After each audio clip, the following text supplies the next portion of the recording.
de qu'est-ce qu'on a commencé la semaine passée.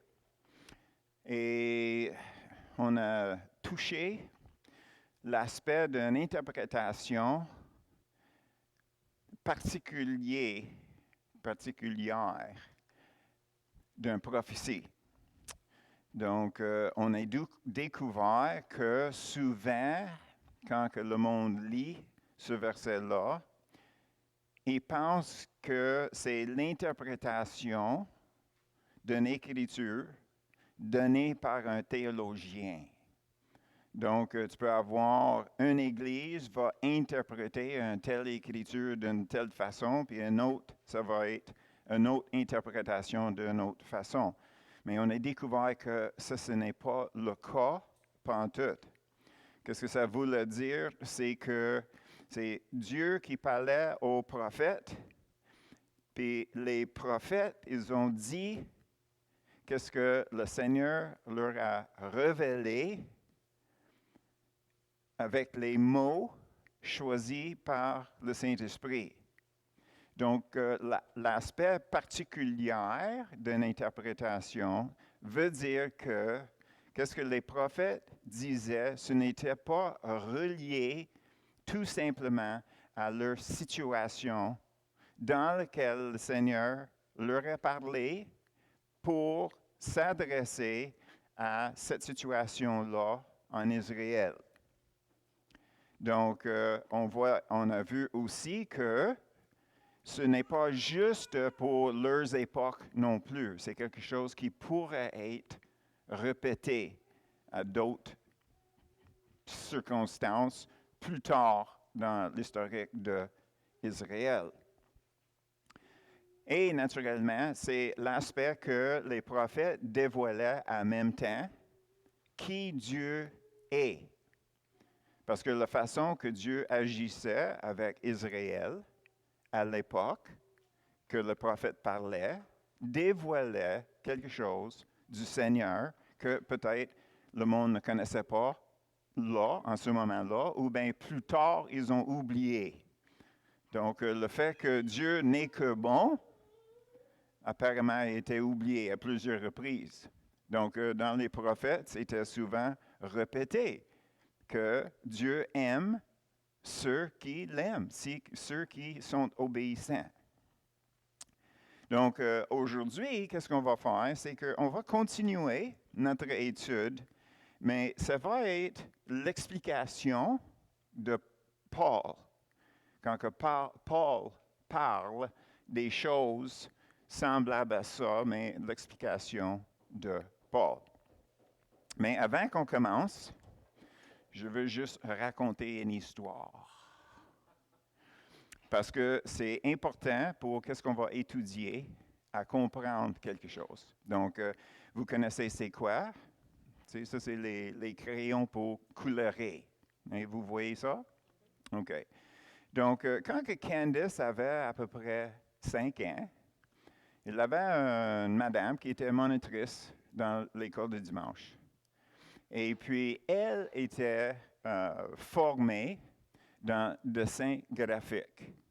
Donc, dans son cours, elle a appris c'est quelle couleur va avec d'autres couleurs, les choses qui frôlent, mais pas exactes, les choses qui ne vont pas pantoute. Puis, qu'est-ce qui est arrivé, c'est que elle avait remarqué que Candace mettait toujours les bonnes couleurs ensemble. Donc, elle se posait la question, est-ce que c'est parce qu'elle est habituée avec une telle sélection de couleurs que ça va toujours ensemble? Ou bien, est-ce que c'est un don qu'elle avait? Donc, qu'est-ce qu'elle avait fait? C'est qu'elle avait, tu sais, les boîtes de 88 ou 120 de ces choses-là, bien, c'est ça qu'elle avait à l'époque. Donc, qu'est-ce qu'elle a fait? C'est qu'elle a fait le tour de tout ça pour sélectionner 5 ou 6 qui allaient ensemble seulement. Seulement. Donc, avec une couleur de moins, elle avait coloré un dessin, donc il manquait une possible couleur pour compléter ce dessin-là comme faut. Donc, elle a tout fait ça, laissé blanc où ce que la couleur manquait. Elle mettait tous les crayons sur la table, puis elle disait à Candice, est-ce que tu peux me compléter ce dessin, s'il vous plaît? Puis, tu peux deviner qu'est-ce qui est arrivé. Elle avait 120 crayons devant elle, puis Candice a dit, je vais prendre ça, puis elle l'a coloré. C'était le bon. C'était la bonne couleur. Donc, Lise savait qu'elle avait le don pour ces couleurs. Donc, la raison pourquoi l'histoire, c'est que Lise, qu'est-ce qu'elle a fait? C'est qu'elle a fait une comparaison entre toutes ces couleurs-là. C'est quoi qui allait avec les 4 autres? C'est lequel qui allait avec les 4 autres? Un après l'autre. Donc, elle avait fait un tri. Elle avait fait une comparaison. Elle avait jugé de son expérience, c'est quoi qui allait avec quoi. Puis là, quand elle avait passé le dessin à Candice, bien, Candice aussi, elle avait fait une sélection, elle avait fait un jugement, mais ce n'était pas de sa formation comme Lise. Elle avait le don. Donc, elle est allée chercher la couleur directe, pas de considération pour d'autres choses. OK? Le parti qui est important, c'est de réaliser que pour faire la sélection, il avait une comparaison, un jugement. Parce que dans les Écritures qu'on va voir aujourd'hui, c'est un point qui est très, très important. Donc, avec ça en tête, on peut continuer. Puis, je vais demander à Dominique à lire 1 Corinthiens 2, 1 à 16, qui est d'ailleurs le chapitre au complet.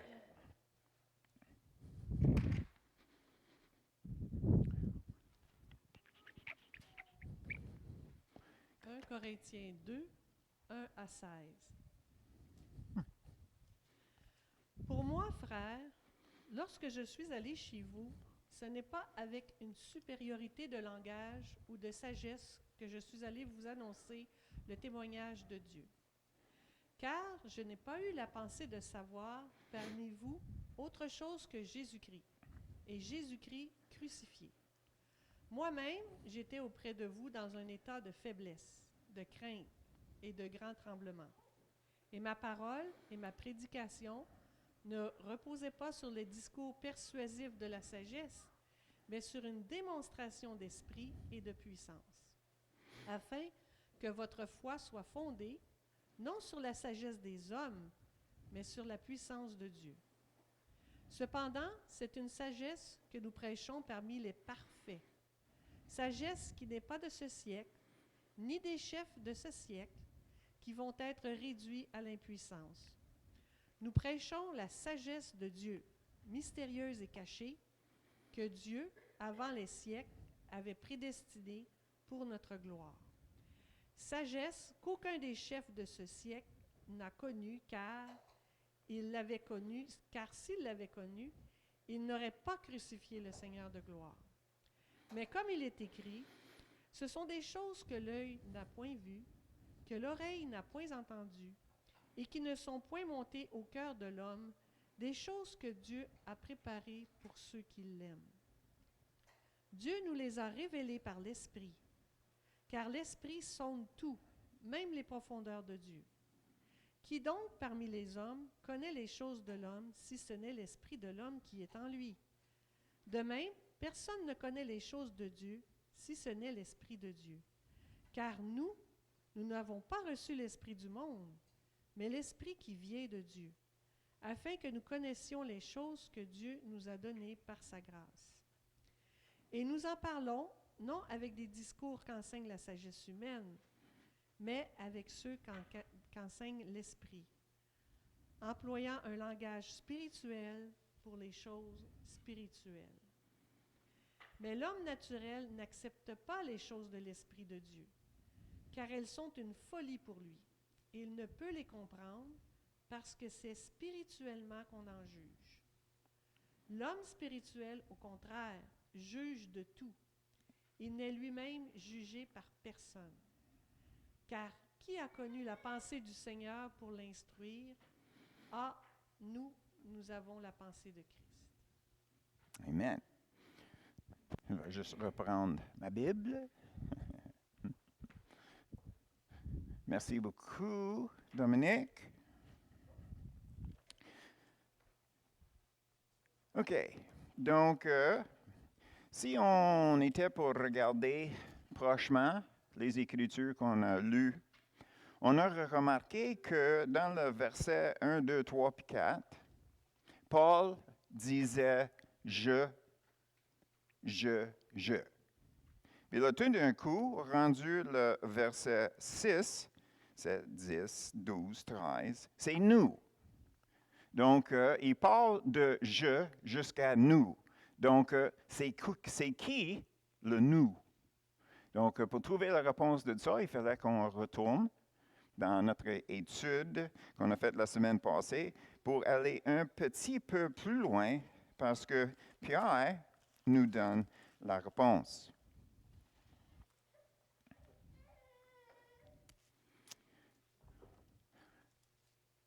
Deux Pierre, chapitre 3.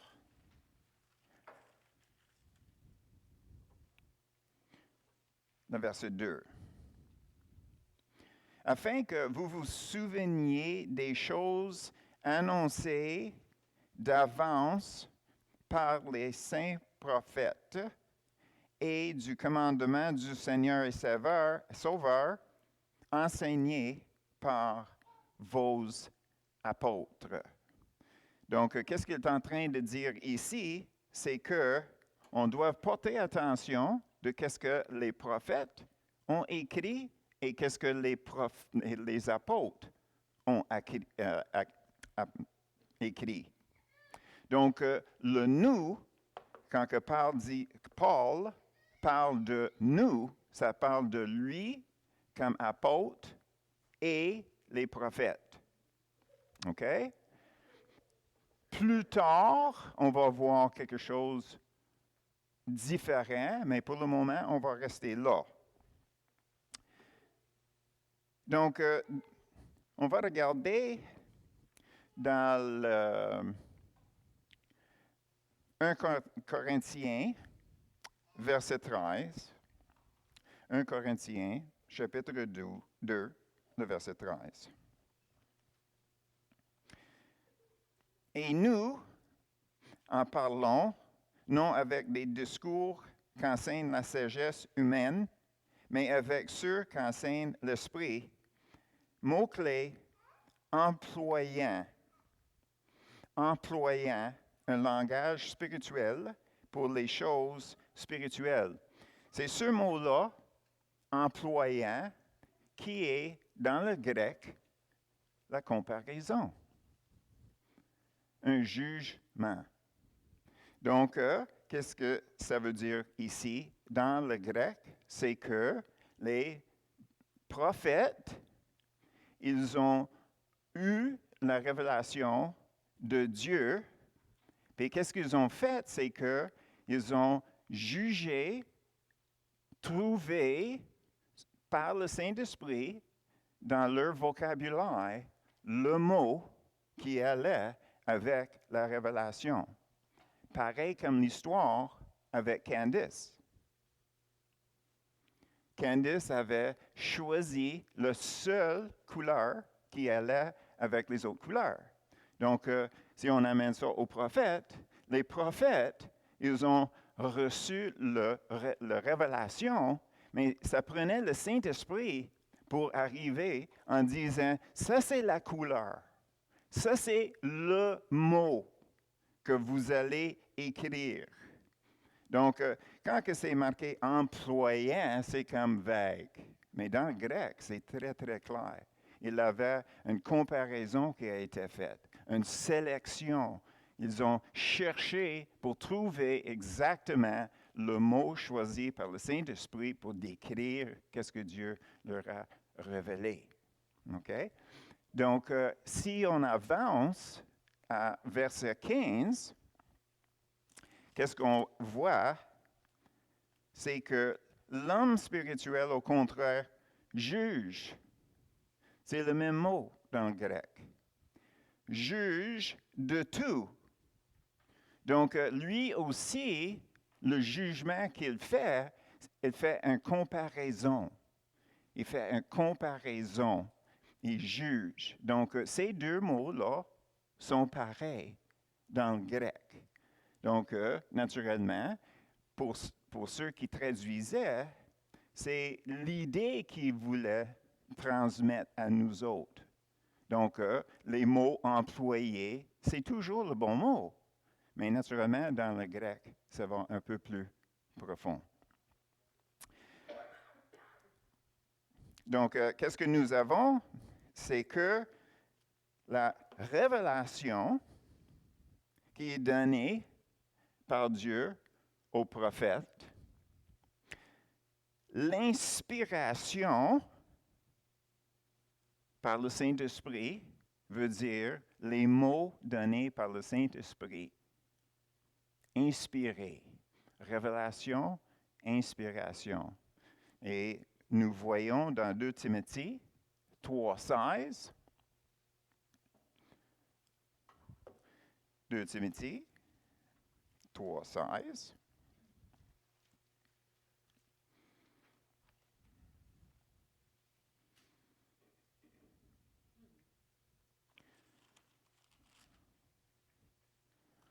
Est-ce qu'on est là? Toute écriture est inspirée. Écriture inspirée.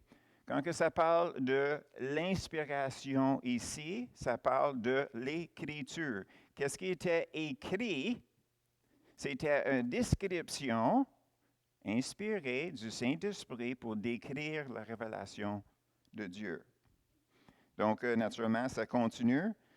Est utile pour enseigner, convaincre, corriger, instruire dans la justice, afin que l'homme de Dieu soit accompli et propre à toute bonne œuvre. Donc, nous avons ici le mot inspiration, puis c'est ça que ça veut dire, inspiration. Saint-Esprit donnait le crayon exprès pour colorer la révélation de Dieu. OK. Maintenant, qu'est-ce qu'on va faire? C'est que on va regarder 1 Corinthiens 2, 1 et 4.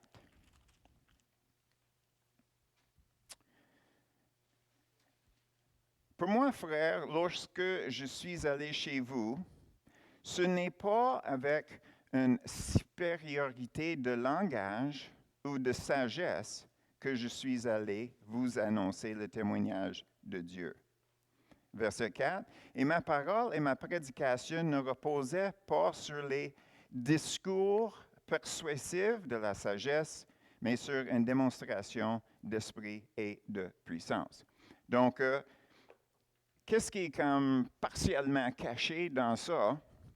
C'est le fait que Paul était très, très, très, très instruit.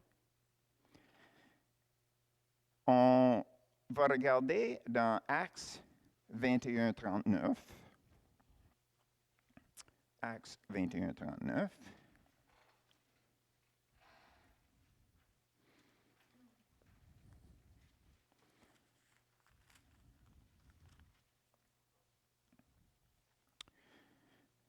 Je suis juif, reprit Paul, de Tarse, en Cilicie, citoyen d'une ville qui n'est pas sans importance. Permets-moi, je te prie, de parler au peuple. On remarque ici que Paul a dit que je viens de Tarse, n'est-ce pas? Mais qu'est-ce qu'on ne sait pas, c'est que, est-ce que c'est écrit ailleurs, Jean de Jérusalem ou Pierre de Galilée? Pourquoi est-ce que c'est Saul de Tarse? La raison, c'est parce que pour dire que tu viens de Tarse, il fallait que tu sois citoyen. Le fait que tu demeurais à Tarse ne te permettait pas d'être un citoyen. Il fallait que tu fasses quelque chose ou que tu sois quelqu'un pour avoir le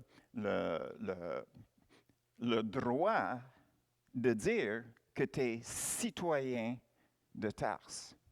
Et la raison pourquoi, c'est parce que Tarse, elle avait une université là, grecque, qui est tellement haut placée qu'il avait juste deux autres qui le dépassaient. Un, c'était à Athènes, puis l'autre, c'était à Alexandria. Donc, Tarse était connu pour l'université. Les Grecs étaient connus pour la poursuite dans la philosophie et logique. Donc, c'est ça qui était enseigné dans les universités grecques. Plus le fait que l'excellence physique était incorporée. Nous avons nos Olympiques, ça venait des Jeux grecs. Donc, c'était même dit que, dans certaines façons, l'université de Tarse dépassait même les deux autres. Donc, quand que Paul disait, ici, dans le livre d'Actes, quand il disait « Je viens de Tarse », ça disait de quelque chose. Il ne venait pas de Granby. Okay? C'est vraiment ça. C'est cet aspect-là qu'on ne réalise pas. Mais l'autre chose qu'on doit réaliser, qui est important pour notre étude ce matin, c'est le niveau d'éducation que Paul il avait. OK? C'était haute gamme, là. C'était haute gamme. Tu sais, c'est pas un deux de pique, là. Quand ils disent que j'arrive pour vous parler, mais je ne parle pas de façon orateur, c'est pas parce qu'il ne pouvait pas. Il était formé pour le dire, pour le faire. Donc, lui, il avait le choix. Mais au lieu d'attirer attention envers lui, qui Paul est, il avait effacé toute chose qui pourrait attirer attention à lui. Parce qu'il ne voulait pas qu'à la fin de son discours, que le monde va dire « Ah, bravo, bravo, bien fait », puis il oublie le message. Donc, pour lui, c'était très important que les gens réalisent qu'il parlait de quelque chose de difficile à comprendre. Mais Paul va l'expliquer d'une façon comprenable. Après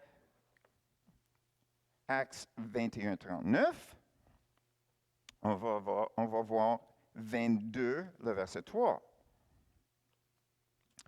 22, le verset 3. Je suis juif, né à Tarse, en Cilicie, mais j'ai été élevé dans cette ville-ci et instruit au pied de Gamaliel dans la connaissance exacte de la loi de nos pères, étant plein de zèle pour Dieu, comme vous l'êtes tous aujourd'hui. Donc, maintenant, Paul est allé encore plus loin. Il dit, ce n'est pas juste que j'étais enseigné dans les universités grecques haute gamme. Aussi, ici, j'étais enseigné par votre meilleur professeur, Gamaliel. Donc, il était instruit haute gamme en grec, instruit haute gamme en hébreu. Donc, pour ceux qui traduisaient de grec en anglais ou français, ils trouvaient la façon que Paul écrivait, c'était comme une machine. Chaque mot, chaque verbe, chaque chose était spécifiquement, carrément à bonne place. Donc, il n'y a aucune question de qu'est-ce qu'il voulait dire. Et finalement, on va encore un peu plus loin, Actes, on est rendu Actes 22, mais les versets 25-29.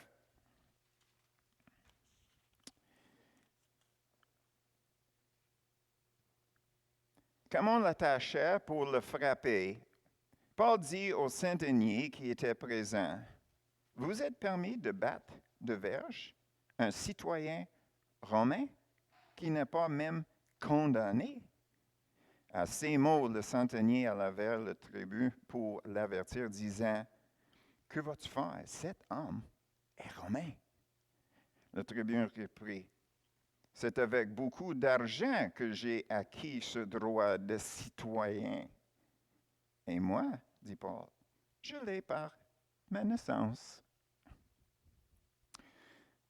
Donc, on voit ici que Paul n'était pas juste comme dans le top grec, il était aussi romain. Donc, si on met ces deux choses-là ensemble, le fait qu'il était né citoyen romain, c'est l'indice que son père ou sa famille avait fait quelque chose d'extraordinaire pour le Rome, pour l'Empire Rome, qu'ils étaient comme donné ce cadeau-là de s'appeler Romain. Est-ce que nous avons une idée qui Paul était maintenant? J'espère que oui. OK. Alors, on va retourner dans 1 Corinthiens, chapitre 2. Puis on voit dans la deuxième partie de verset 6 et le verset 7,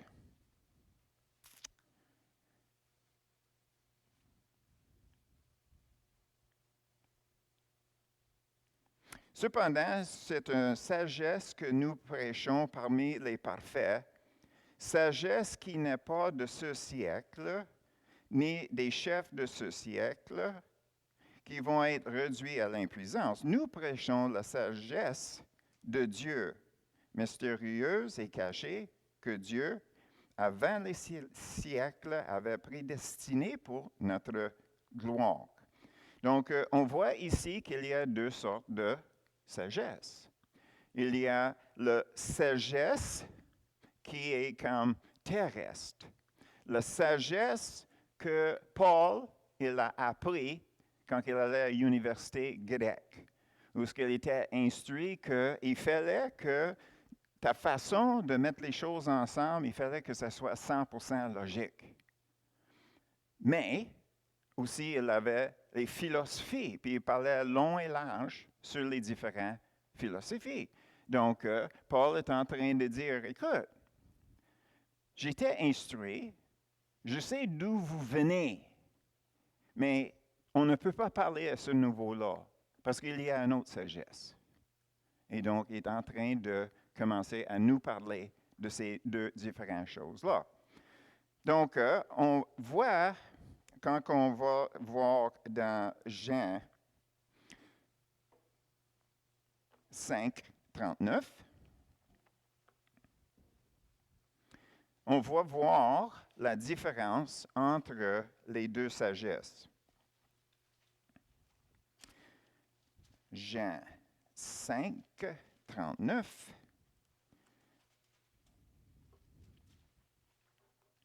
Jésus parle. Vous sondez les Écritures parce que vous pensez avoir en elles la vie éternelle. Ce sont elles qui rendent témoignage de moi. Donc, on voit ici, les rabbis cherchaient les Écritures profondément, mais ils n'arrivent pas au bout à comprendre. À comparer avec Matthieu 16, 16, Matthieu 16, 16.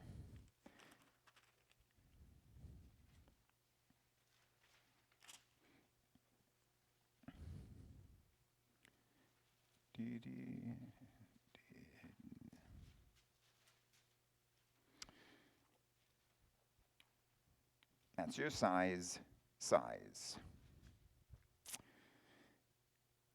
Simon-Pierre répondit, « Tu es le Christ, le Fils de Dieu vivant. »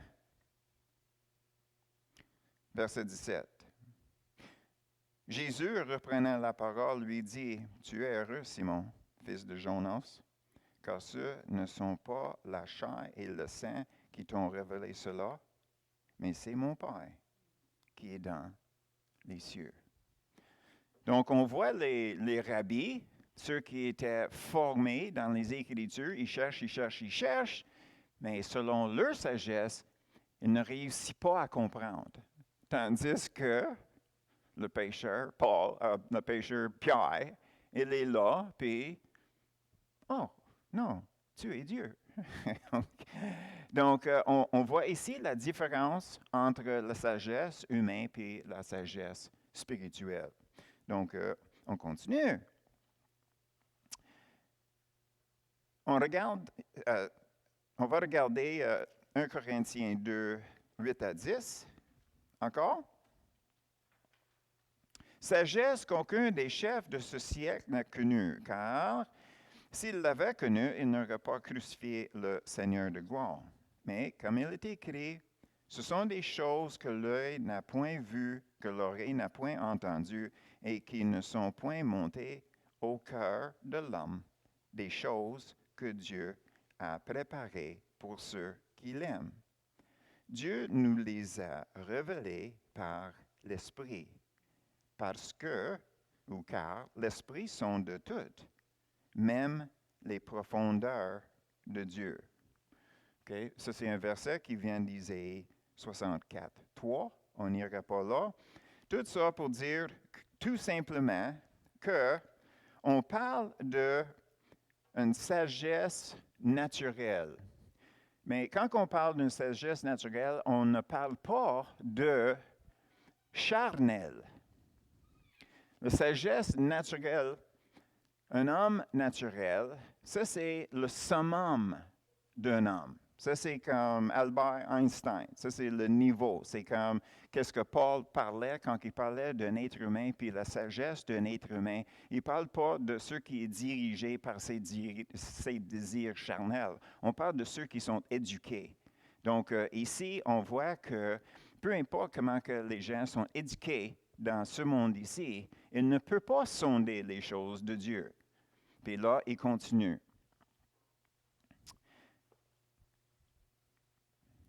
Le verset 14. Mais l'homme naturel n'accepte pas les choses de l'Esprit de Dieu, car elles sont une folie pour lui, et il ne peut les connaître, parce que c'est spirituellement qu'on en juge. Donc, nous avons ici toujours le contraste entre le naturel et le spirituel. Dans le verset 11, on est toujours en apprentissage. Qui donc parmi les hommes connaît les choses d'homme? OK? Qu'est-ce que ça veut dire? C'est que, en dedans de nous, nous connaissons qu'est-ce qui se passe. Quelqu'un d'autre n'est pas capable de discerner qu'est-ce qui se passe dans l'individu. OK? Donc, qu'est-ce qui se passe dans mes idées, mes pensées, mon cœur? Moi, je sais qu'est-ce qui se passe. Tu sais, moi, je connais mon attitude envers une personne, envers mon emploi, envers une situation qui m'arrive. Moi, je le sais. Mais si je ne le dis pas, il n'y a personne d'autre qui va savoir. N'est-ce pas? Donc, c'est ça que Paul est en train de dire ici. Ça veut dire que quelqu'un à l'extérieur ne peut pas savoir qu'est-ce qui se passe à l'intérieur, mais la personne sait qu'est-ce qui se passe à l'intérieur. On continue.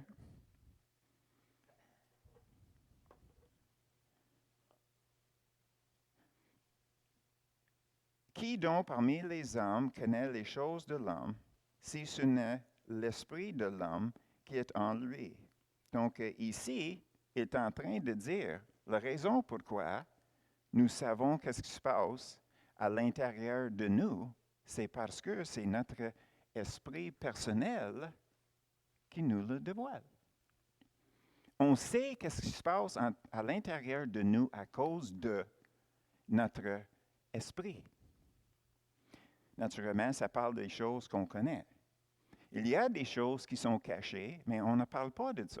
Tu sais, à un moment donné, on peut avoir une réalisation de Dieu qui est quelque chose caché dans notre cœur qu'on ne réalisait pas. On ne parle pas de ces choses-là. On parle des choses qui sont déjà illuminées. C'est illuminé à ce moment-là à cause de notre esprit qui est en nous.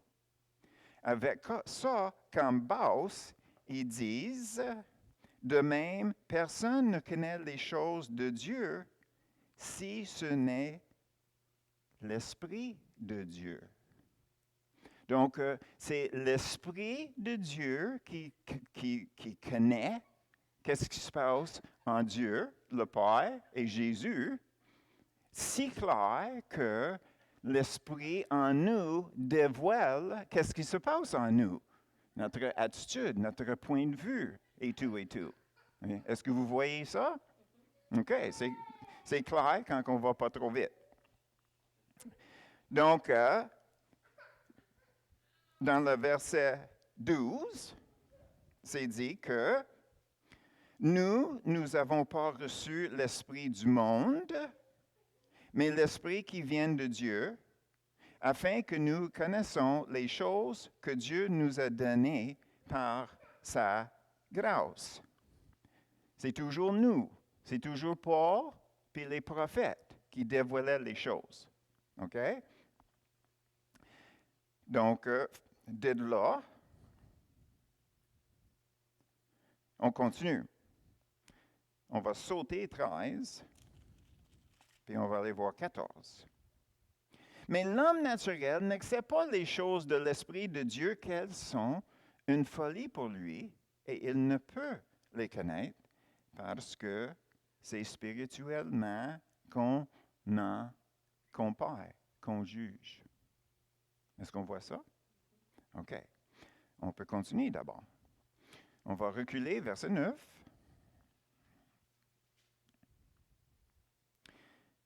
Mais comme il est écrit, ce sont des choses que l'œil n'a point vues, que l'oreille n'a point entendues et qui ne sont point montées au cœur de l'homme. Montées au cœur. Qu'est-ce que ça veut dire ici? Ce n'est pas quelque chose qu'on entend de l'extérieur qui rentre dans notre cœur. C'est les choses qui viennent de notre propre cœur, notre propre imagination.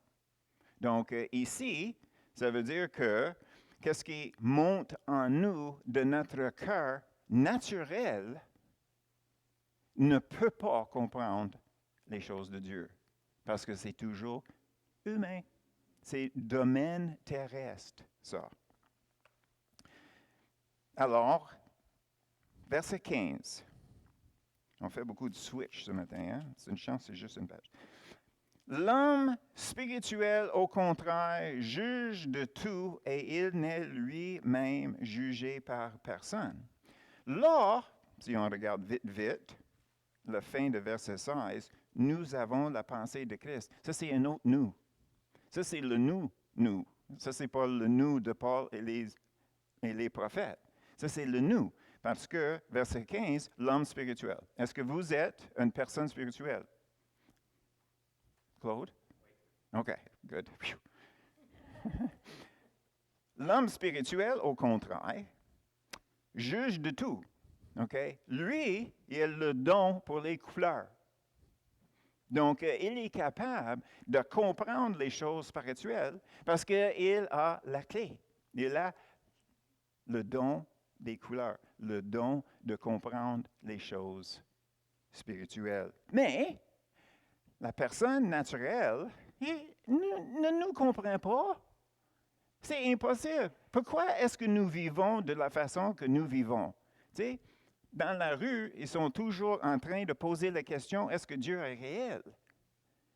Puis nous autres, on est en train de se demander, comment est-ce que je peux avancer plus vers le Père? Comme exemple, n'est-ce pas?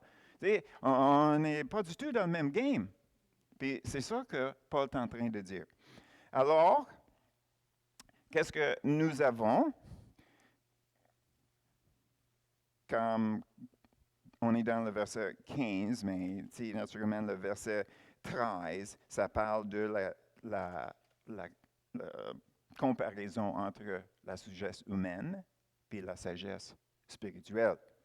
Donc, qu'est-ce qui est important dans tout ça? Et puis, la raison pourquoi qu'on fait l'étude qu'on fait, c'est parce que le verset 16, c'est à cause du verset 16. Parce que le verset 16, c'est « Qui a connu la pensée du Seigneur pour l'instruire? Or, nous avons la pensée de Christ. » J'avais toujours vu la dernière phrase qui est là comme un ajout, personnellement.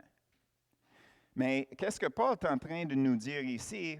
C'est qu'il n'y a personne qui est supérieur en sagesse que Dieu.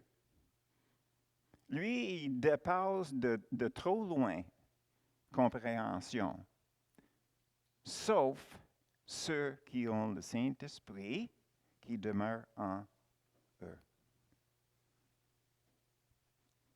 Nous avons la pensée de Christ. On vient de voir que c'est le Saint-Esprit qui connaît qu'est-ce qui se passe en Dieu. Ses pensées, ses sentiments, son imagination, qu'est-ce qu'il veut faire pour nous. Le fait que nous avons le Saint-Esprit qui demeure en nous, c'est la raison pourquoi on peut savoir qu'est-ce qui se passe en Dieu. Donc, on voit comment la logique que Paul il avait. Si on avait eu l'opportunité d'apprendre le grec comme faut, on aurait tout vu ça juste en le lisant. Mais ensemble, nous et Pierre et Paul, on est capable de comprendre que les choses qui se passaient entre Dieu et ses prophètes pour notre bénéfice, c'était dans le plan de Dieu jusqu'au point que Dieu nous amène à la place où ce que le Saint-Esprit peut demeurer en nous. Puis c'est le Saint-Esprit qui dévoile qu'est-ce que Dieu veut faire en nous et qu'on soit au courant de qu'est-ce que Dieu est en train de faire. N'est-ce pas? Donc, avec ça, vous comprenez pourquoi c'est le Saint-Esprit, c'est Dieu qui vous a donné les devoirs que vous avez faits, que vous pouvez réaliser révélation, inspiration, illumination. Bravo. Merci Paul, merci à tous ceux qui ont tout décortiqué ça dans toutes les langues et tout et tout. Donc, c'est avec ça qu'on conclut notre étude. J'espère que ça va comme clarifier l'aspect, c'est quoi la prophétie, c'est quoi l'interprétation de prophétie, c'est notre rôle, comment est-ce qu'on peut avoir la pensée de Christ, qui est d'ailleurs la pensée de Dieu. Puis n'inquiétez-vous pas, nous avons le Saint-Esprit qui est là. On n'a pas à courir après, à chercher, à se poser des questions, etc., etc., etc. Nous sommes autant au courant de ce qui se passe en nous, que le Saint-Esprit est au courant de ce qui se passe en Dieu, puis est prêt pour nous dévoiler ça, à fur et à mesure qu'on peut l'accepter. OK? Donc, comme j'ai dit, le Seigneur est bon, puis on continue à apprendre des choses, de discerner les choses pour être capable d'avancer envers lui de plus en plus. Ça fait plaisir, Lise.